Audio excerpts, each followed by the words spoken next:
ಶ್ರೀಗುರುಭ್ಯೋ ನಮಃ. ಹರಿ ಓಂ. ಇವತ್ತು ಧನ್ವಂತರಿ ಜಯಂತಿ. ಆಯುರ್ವೇದ ಪ್ರವರ್ತಕನಾದ ಸಕಲ ಜೀವರಾಶಿಗಳಿಗೆ ಉತ್ತಮವಾದಂತಹ ಆರೋಗ್ಯವನ್ನು ದಯಪಾಲಿಸುವ ಮಹಾನುಭಾವ ಧನ್ವಂತರಿ. ಆರೋಗ್ಯಕ್ಕೆ ಮೂಲಭೂತವಾದದ್ದು ನಮ್ಮೆಲ್ಲರ ಮನಸ್ಸಿನ ಶುದ್ಧಿ. ನಮ್ಮ ಮನಸ್ಸಿನಲ್ಲಿ ದುರ್ವಿಚಾರಗಳಿದ್ದರೆ, ಪಾಪಗಳಿದ್ದರೆ ನಮ್ಮ ಆರೋಗ್ಯ ಕೆಟ್ಟು ಹೋಗುತ್ತೆ. ನಮಗೆ ಆರೋಗ್ಯವನ್ನು ಕೊಡಬೇಕು ಅಂತ ಸಂಕಲ್ಪ ಮಾಡಿದ ಭಗವಂತ ಮೊದಲು ನಮ್ಮಲ್ಲಿರುವ ದೋಷಗಳನ್ನು, ಪಾಪಗಳನ್ನು ದೂರ ಮಾಡ್ತಾನೆ. ಅದರಿಂದ ನಮ್ಮ ರೋಗಗಳೆಲ್ಲ ದೂರವಾಗಿ ಆರೋಗ್ಯವನ್ನು ನಾವು ಪಡೆಯಬಹುದು. ಆದ್ದರಿಂದಲೇ ಅವನಿಗೆ ಧನ್ವಂತರಿ. ಧನ್ವ ಅಂದರೆ ಪಾಪ, ಅದನ್ನು ಪರಿಹಾರ ಮಾಡಿ ಅದರಿಂದ ನಮ್ಮನ್ನು ಉತ್ತೀರ್ಣರನ್ನಾಗಿ ಮಾಡಿ, ಪಾಪ ನಿರ್ಮುಕ್ತರನ್ನಾಗಿ ಮಾಡಿ, ರೋಗ ನಿರ್ಮುಕ್ತರನ್ನಾಗಿ ಮಾಡುವಂತಹ ಸ್ವಾಮಿ ಅವನು ಧನ್ವಂತರಿ. ಒಳಗೆ ಪಾಪಗಳು ಹಾಗೇ ಇದ್ದು ಮೇಲೆ ಮೇಲೆ ಔಷಧಿಗಳನ್ನು ಕೊಟ್ಟರೆ ಮತ್ತೆ ಆ ರೋಗ ಉಲ್ಬಣವಾಗಬಹುದು. ದೇಹದಲ್ಲಿ ದೋಷಗಳನ್ನು ಉಳಿಸಿ ಕೇವಲ ಮೇಲಿನ ಸಿಂಪ್ಟಮ್ಸ್ಗಳನ್ನು ಪರಿಹಾರ ಮಾಡಿದರೆ ಹೇಗೆ ಪ್ರಯೋಜನ ಇಲ್ಲ, ಹಾಗೆ ಒಳಗೆ ಪಾಪಗಳನ್ನು ಉಳಿಸಿ ಮೇಲ್ಮೇಲೆ ಸಿಂಪ್ಟಮ್ಸ್ಗಳನ್ನು ಕಳೆಯುವ ಔಷಧಿಗಳನ್ನು ನಾವು ಸ್ವೀಕಾರ ಮಾಡಿದ ಮಾತ್ರಕ್ಕೆ ಪ್ರಯೋಜನವಿಲ್ಲ. ಉತ್ತಮವಾದ ಆರೋಗ್ಯವನ್ನು ಪಡೆಯುವ ವ್ಯಕ್ತಿ ಆ ರೋಗದ ಮೂಲವಾದ ಪಾಪಗಳನ್ನೇ ಕಿತ್ತಿ ಹಾಕಬೇಕು. ಅಂತಹ ಪಾಪಗಳನ್ನು ಕಿತ್ತುವ ಸ್ವಾಮಿ ಧನ್ವಂತರಿ. ಆ ಧನ್ವಂತರಿಯ ಸ್ಮರಣೆಯನ್ನು ಮಾಡಿ ನಮ್ಮ ಪಾಪಗಳನ್ನು ಕಳೆದುಕೊಂಡು ಉತ್ತಮವಾದ ಆರೋಗ್ಯವನ್ನು ನಾವು ಪಡೆದುಕೊಳ್ಳಬೇಕು.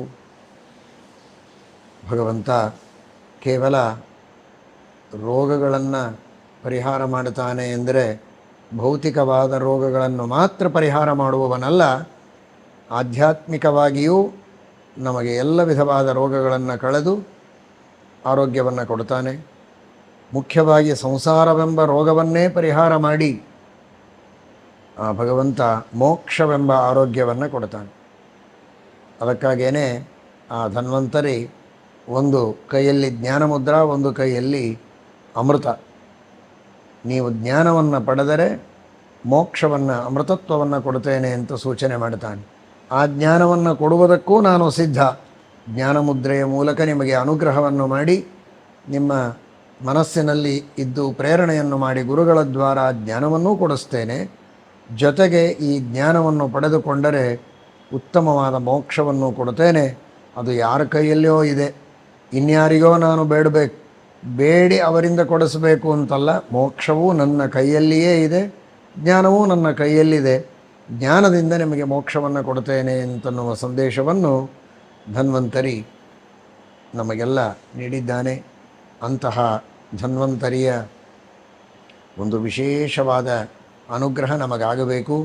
ಧನ್ವಂತರಿರ್ ಭಗವಾನ್ ಪಾತ್ವಪಥ್ಯಾತ್ ಅಂತ ಹೇಳಿದಂತೆ ನಮ್ಮ ಎಲ್ಲ ಅಪಥ್ಯಗಳನ್ನು ಯಾವ ರೀತಿ ಇರಬಾರದು, ಯಾವ ರೀತಿ ತಿನ್ನಬಾರದು, ಯಾವ ರೀತಿ ಉಣ್ಣಬಾರದು, ಯಾವ ರೀತಿ ವಿಹಾರ ಮಾಡಬಾರದು, ಅದೆಲ್ಲವನ್ನು ತಿಳಿಸಿಕೊಟ್ಟು ಅಂತಹ ಅಪಥ್ಯವಾದ ಆಹಾರ ವಿಹಾರಾದಿಗಳಿಂದ ನಮ್ಮನ್ನು ದೂರ ಇಟ್ಟು ಉತ್ತಮವಾದಂತಹ ಆರೋಗ್ಯವನ್ನು ಕೊಟ್ಟು ನಮ್ಮನ್ನು ದೇವರ ರಕ್ಷಣೆಯನ್ನು ಮಾಡಲಿ ಅಂತ ಪ್ರಾರ್ಥನೆಯನ್ನು ಮಾಡೋಣ. ಅಂತಹ ಧನ್ವಂತರಿಯ ಸ್ಮರಣೆಗೋಸ್ಕರ ಧನ್ವಂತರಿ ಜಯಂತಿಯ ನಿಮಿತ್ತವಾಗಿ ನಮ್ಮ ಮೈಸೂರಿನ ಉತ್ತರಾದಿ ಮಠದಲ್ಲಿ ಆ ಧನ್ವಂತರಿ ದೇವರಿಗೆ ಈ ಧನ್ವಂತರಿ ಸಪ್ತಾಹದಲ್ಲಿ ನಿತ್ಯವೂ ವಿವಿಧ ಅಲಂಕಾರಗಳನ್ನು ಮಾಡಿ ಬಹಳ ಚೆನ್ನಾಗಿ ವಿಶೇಷವಾಗಿ ಆ ಧನ್ವಂತರಿಯ ದರ್ಶನದ ಸೌಭಾಗ್ಯ ಎಲ್ಲರಿಗೆ ಸಿಗುವಂತೆ ಮಾಡಿದ್ದಾರೆ.